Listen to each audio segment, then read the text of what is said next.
British war films of the 1960s weren't all about stiff upper lips and glorious victories. Some of them were brutal, cynical, even downright subversive, then promptly forgotten. While Hollywood grabbed the spotlight with big explosions and bigger egos, Britain was quietly turning out war dramas that dared to question authority, expose flaws, and leave you squirming in your seat. Which of these lost gems still pack a punch? Let's march straight into the shadows and find out. Guns at Batasi, 1964. Here's a war drama with no battlefield, no tanks rolling across deserts, and not a single heroic cavalry charge. Instead, it's set in a British army barracks during a coup in post-colonial Africa. Richard Attenborough, normally mild-mannered, transforms into Regimental Sergeant Major Lauderdale, a man so obsessed with order and discipline that he treats a coup d'etat like an inspection parade. He barks orders, polishes boots, and clings to the belief that the old ways still matter, even as the empire crumbles around him. Shot entirely at Pinewood Studios, you'd swear the film was drenched in African heat. Every detail screams authenticity. Attenborough's performance became legendary, especially his monologue about being born across the road from Wellington Barracks. It wasn't just acting, it was immersion. Critics called it the best portrayal of an RSM ever captured on film. Martin Scorsese named it one of his essential British films.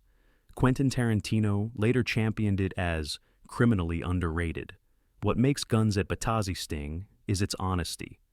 There are no last-minute heroics, no noble flag waving. It's about the death rattle of empire, told through one man's desperate need for order in a world collapsing into chaos. Attenborough's performance alone is worth the rediscovery. But the film as a whole? It's one of the sharpest examinations of military pride Britain ever produced. Forgotten? Criminally so. The Long and the Short and the Tall, 1961. Think of every old war film where the British lads are brave, charming, and noble. Now, rip that fantasy to pieces. That's what this Malayan jungle drama does. Based on Willis Hall's acclaimed play, it strands 7 British soldiers in a rotting hut, with one captured Japanese scout. Instead of bonding together as heroes, they fall apart.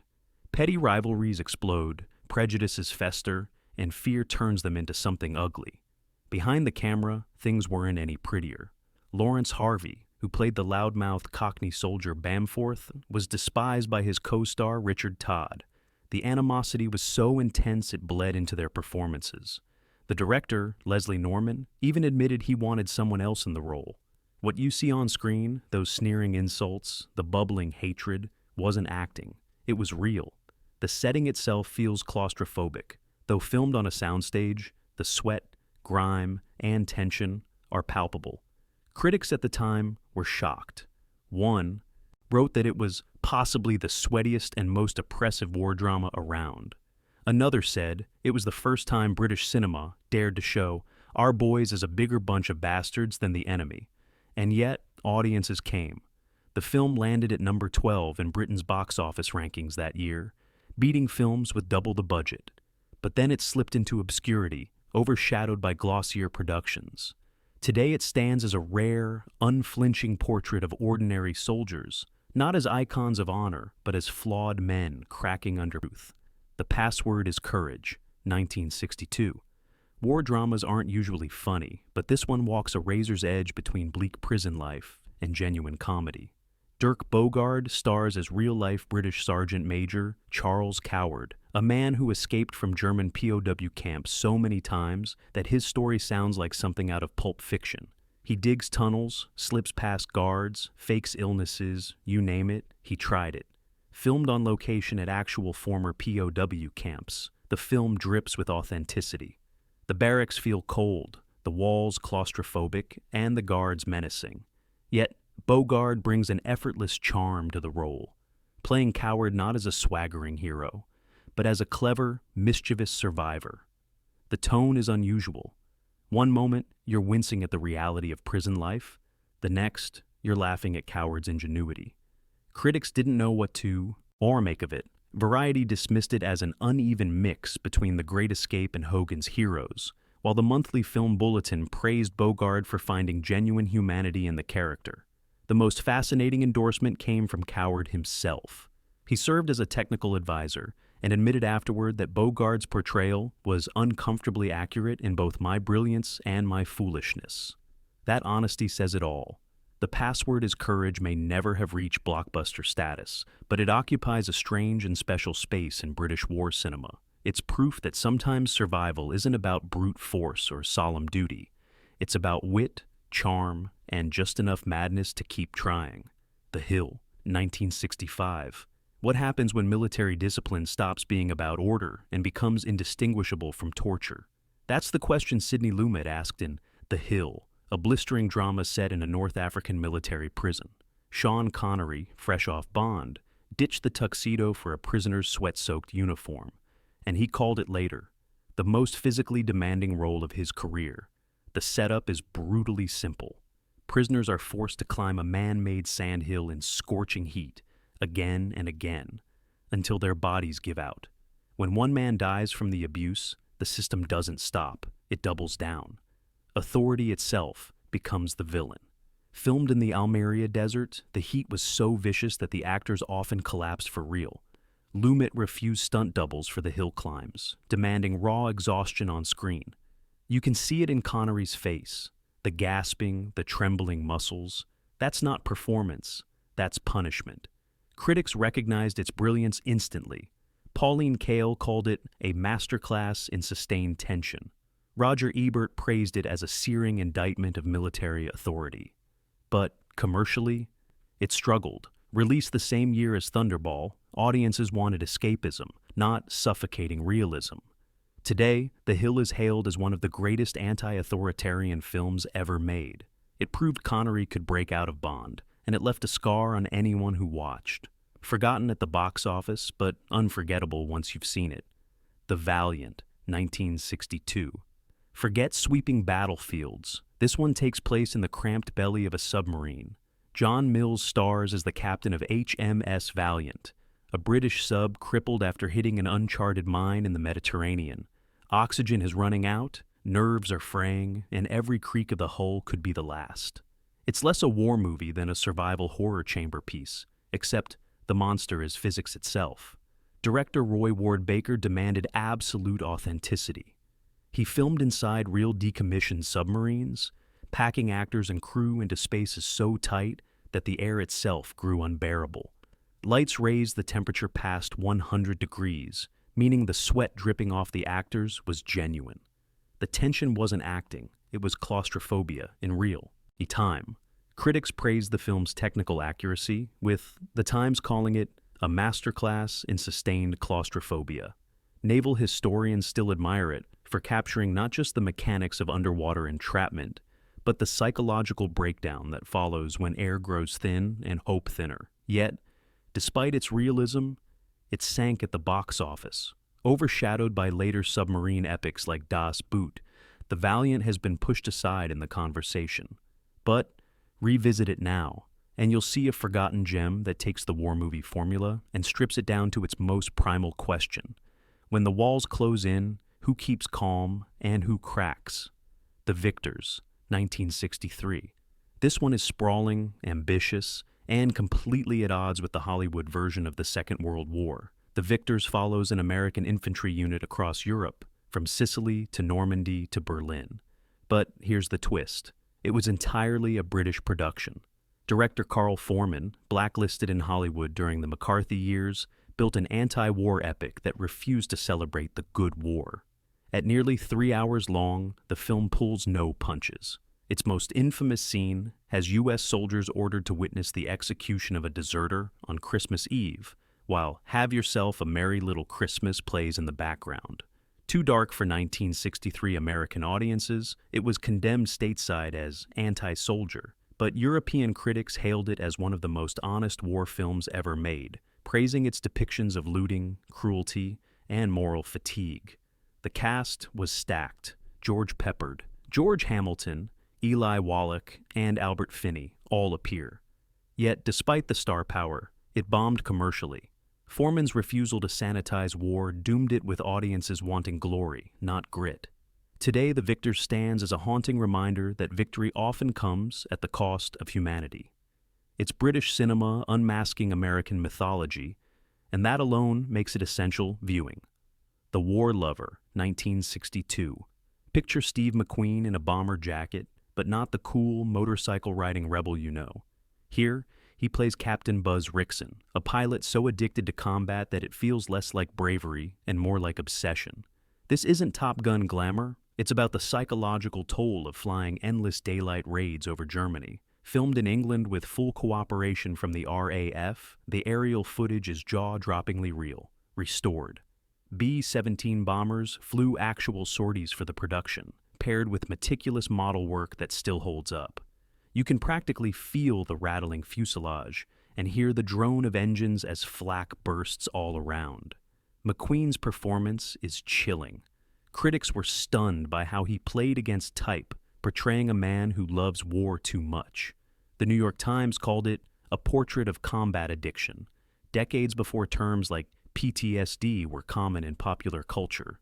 Aviation historians later praised it as one of the first films to examine the psychological cost of bombing campaigns.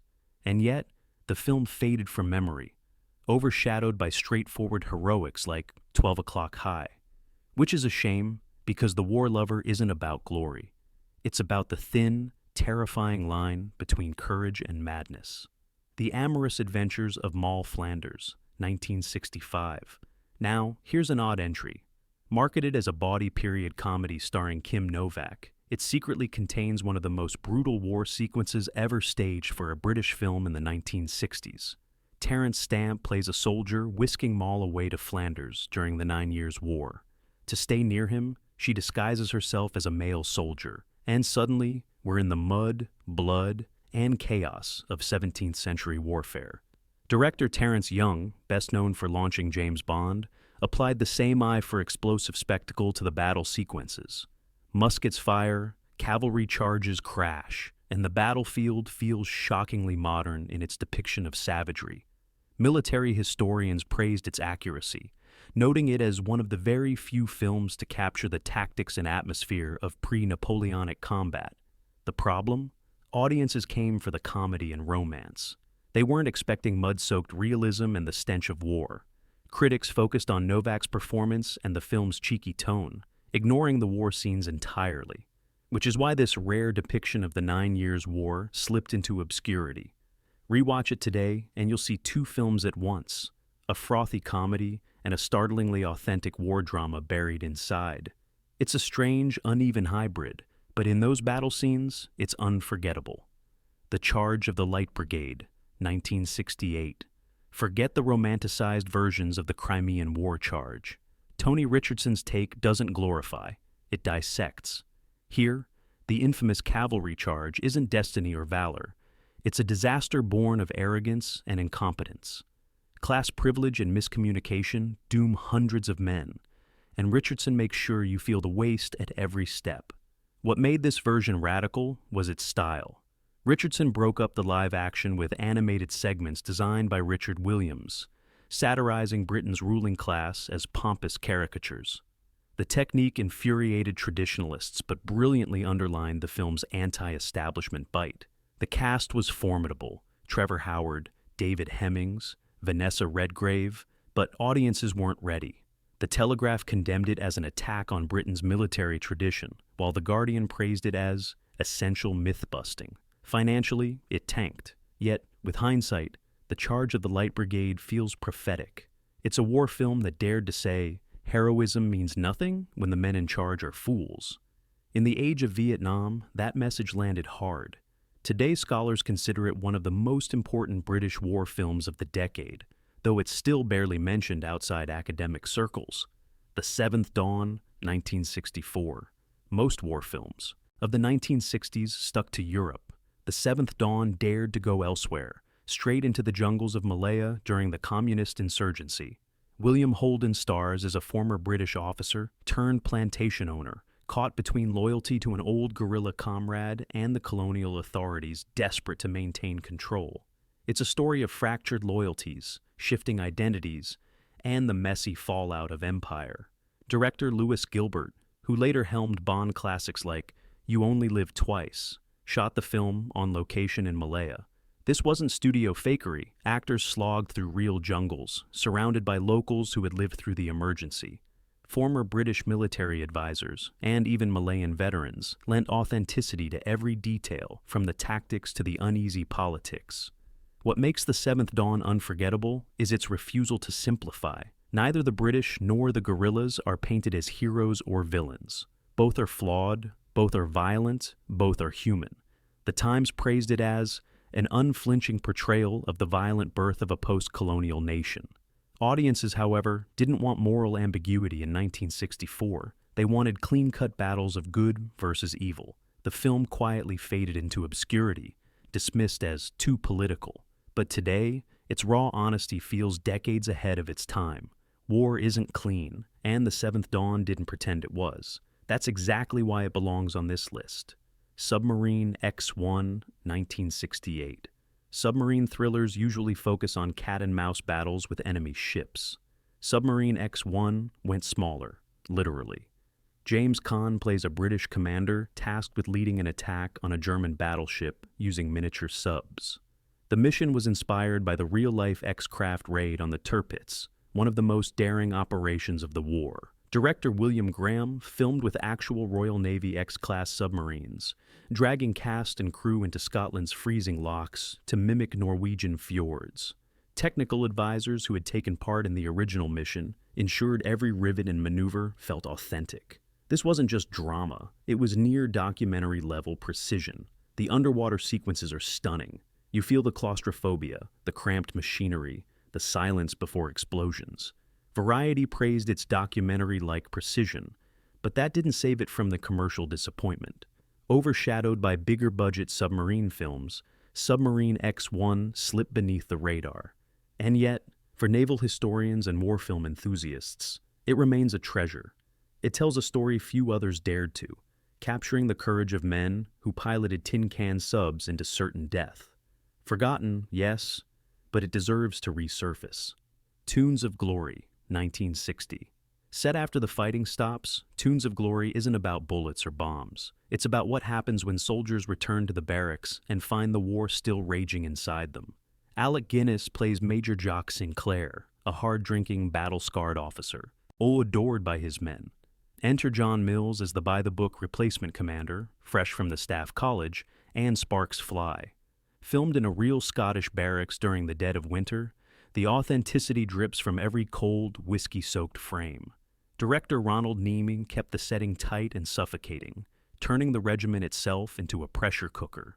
Instead of artillery fire, we get psychological warfare, clashes of class, honor, and identity. Critics at the time recognized its brilliance instantly. The Guardian hailed it as a devastating portrait of masculinity in crisis. Dilys Powell praised its unflinching look at how the warrior spirit curdles in peacetime. It even earned a Golden Globe nomination. Yet, over the years, louder, flashier war epics buried it in obscurity. But watch it now, and it's astonishing. Guinness delivers one of his most powerful performances, and Mills matches him scene for scene. Tunes of Glory reminds us that war doesn't end with treaties. It keeps simmering long after, inside the men who can't let go.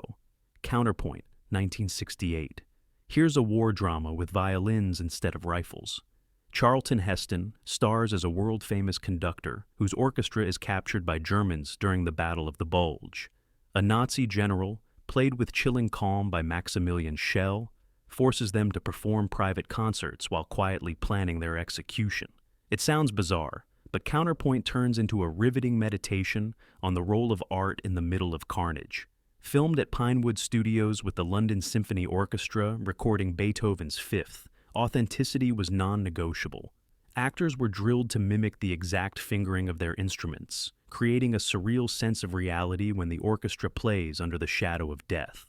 The Guardian praised it as a fascinating exploration of art's role in humanizing warfare, though Variety dismissed it as highbrow hokum. Audiences didn't know what to make of it. It flopped, vanished, and has since been reduced to a trivia question in Heston's career. But look closer. Counterpoint is a reminder that war isn't just fought on the battlefield. It swallows culture, music, and humanity itself. Forgotten? Definitely. Worth rediscovering? Absolutely. Invasion Quartet, 1961. A war film starring Spike Milligan? Yes, really. Invasion Quartet is one of the oddest British war dramas of the decade, a blend of comedy, adventure, and surprisingly poignant drama. It follows four injured British officers who escape their hospital to destroy a German superweapon on their own. They limp, they argue, they bungle, but somehow they march into danger with determination. Director J. Lewis walked a tightrope, balancing slapstick humor with genuine moments of fear. The men's injuries aren't just comic devices, they're real obstacles that make their mission nearly impossible. Bill Travers plays the reluctant leader, while Milligan provides the eccentric spark. One moment you're laughing at their misadventures, the next you're holding your breath as bullets fly. Critics were baffled. Some dismissed it as fluff. Others saw brilliance, praising its ability to find humor in desperation without mocking the stakes. The Monthly Film Bulletin called it wry commentary on the need for heroism among the broken. Filmmaker John Boorman later cited it as an influence, particularly its balance of absurdity and danger. It flopped commercially, but time has been kinder. Invasion Quartet stands today as a strange but daring war film that acknowledged something few others did. Even the wounded, the sidelined, and the outcasts still long for a fight worth winning. So, there you have it, 15 British war dramas from the 1960s that history almost erased. From Attenborough's Barracks Breakdown to Connery's Hill of Despair, from miniature submarines to orchestras playing under fire, these films weren't about comforting myths. They were about truth, grit, and the human mess behind uniforms. Which of these do you think deserves a modern revival? Drop your picks in the comments, hit subscribe, and keep watching because cinema's forgotten battles are still worth fighting.